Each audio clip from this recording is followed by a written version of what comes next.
స్పష్టంగా నిన్ననే రాష్ట్ర ప్రభుత్వం తరఫున అదానీ గ్రూప్ ఆఫ్ కంపెనీస్కి మా అధికారి జయేష్ రంజన్ ద్వారా లేఖ రాయడం జరిగింది.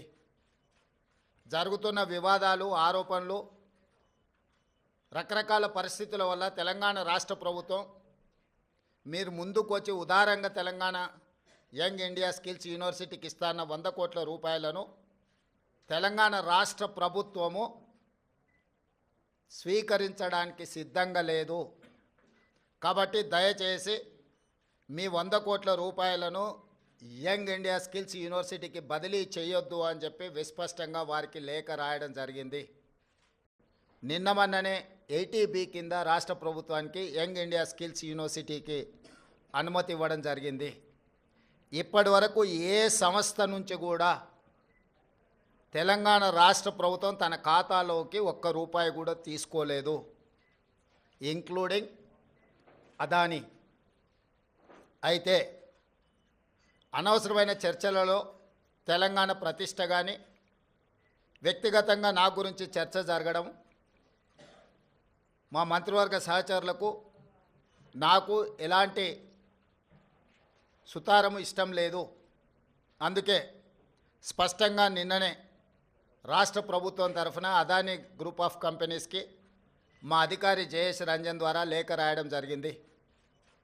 జరుగుతున్న వివాదాలు, ఆరోపణలు, రకరకాల పరిస్థితుల వల్ల తెలంగాణ రాష్ట్ర ప్రభుత్వం మీరు ముందుకు వచ్చి ఉదారంగా తెలంగాణ యంగ్ ఇండియా స్కిల్స్ యూనివర్సిటీకి ఇస్తాన్న 100 కోట్ల రూపాయలను తెలంగాణ రాష్ట్ర ప్రభుత్వము స్వీకరించడానికి సిద్ధంగా లేదు.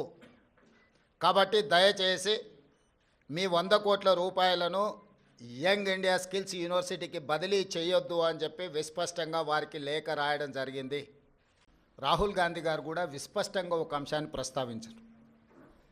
చట్టబద్ధంగా, రాజ్యాంగబద్ధంగా రాష్ట్ర ప్రభుత్వాలు కానీ, కేంద్ర ప్రభుత్వాలు కానీ ఏదైనా అంశంలో టెండర్లు పిలిచినా, ఏదైనా అంశంలో పెట్టుబడులు పెట్టడానికి అవకాశాలు కల్పించినా అందరికీ సమానమైన అవకాశాలు, అందరూ పోటీ పడే విధంగా నిబంధనలను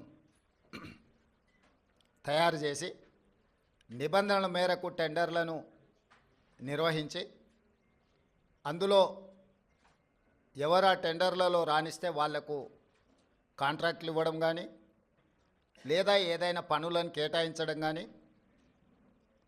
ఏదైనా విషయాలతో అదానీనే కాదు, అంబానీ కావచ్చు, టాటా కావచ్చు, బిర్లా కావచ్చు, ఈ దేశంలో ఉండే ఏ సంస్థలకైనా రాజ్యాంగబద్ధమైన రక్షణ ఉంటుంది, వాళ్ళు పెట్టుబడులు పెట్టడానికి అవకాశం ఉంటుందని రాహుల్ గాంధీ గారు వివరించడం జరిగింది.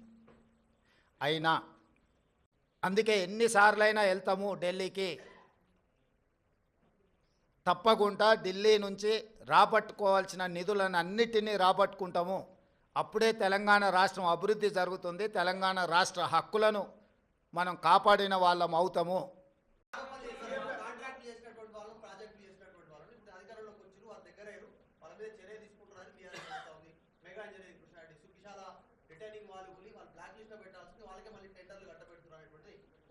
అవును, అంతకుముందు వాళ్ళు TV9 ABN నిషేధించారు, నీకు గుర్తుందా? తెలంగాణ వచ్చిన వెంబడే.